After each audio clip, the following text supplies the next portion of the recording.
Gyara masallaci don Allah, tare gurin bautar Ubangijin Masarki. MGF Masjid Guardian tana kira kungiya ba taimaka wa dukkan masallaci gurin bautar Allah Ubangijin Masarki. Yau ga mu a ƙaramar hukumar Ungogo zangon Dakata layin gida Dozin, masallacin da ke kusa da transformer, inda muka tattauna da limamin kamar haka. Alhamdulillah, sunana Muhammadu Rabi'u, kuma ni ne na'ibin limamin wannan unguwa, na'ibin wato ainihin garin Dango, ni ne na'ibin liman. Yauwa, kuma wannan masallaci namu alhamdulillahi masallaci ne wanda yake da daddan masallaci, kusan a nan ariyar duwan masallatan nan daga baya aka gina su kafin gina wannan, sai da aka gina wannan aka gina su. To shi wannan masallaci namu alhamdulillahi mun gina shi tare da jama'a, mun samu taimako, wasu abubuwan an yi, amma wasu abubuwan yana bukatar taimako. Na farko dai masallacin nan kaga dai irin shimfiɗa da muke abin nan ɗinta, muna da bukatar shimfiɗa, kuma ƙasan sama muna bukatar kafin a ce an wannan tile an sake an ɗan gyara mana shi, ko da ba kafin ran da aka ce an naɗe kafin an wanke shi, to ko tayil din aka share za a yi sallah akai ba tare da sai an shimfiɗa kafin ba. Amma idan aka ce ba tayil na kirki wanda za mu, to kaga dole in aka nade wannan ba za a samu, dole kowa sai zai zo da shimfiɗarsa.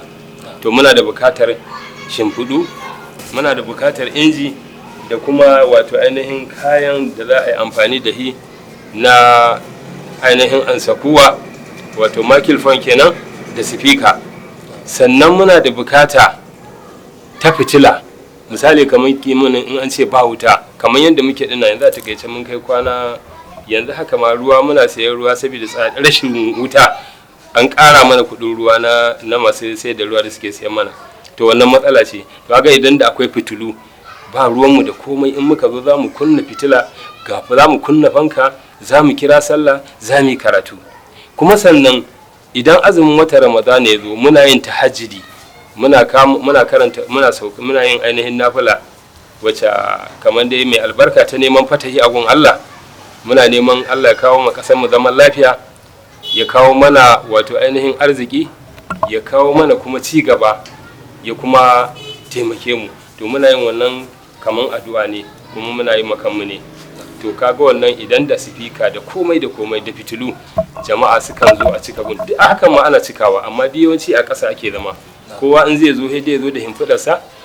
In masallaci ya cika a zauna a wajen masallaci, wasu kuma can gefe hannan duk gefen can da cika yake yi, ko ina nan cika yake. To kaga babban masallaci irin wannan mai albarka ya kamata a ce ya samu taimako.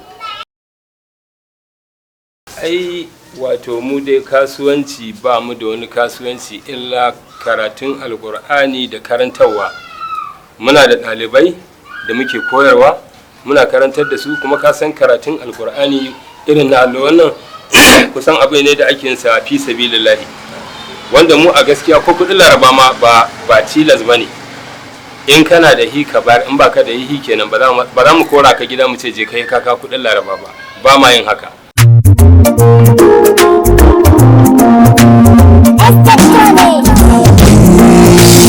Gyara masallaci don Allah, tare gurin bautar Ubangijin Masarki.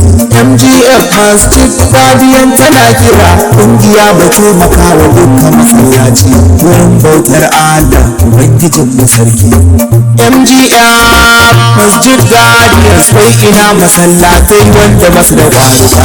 Masjid Guardians ga cikin al'umma. Masjid Guardians taimakawa maluma, ƙungiyar tana ta gyara masallacika, in gudun ta da abautawa rabana.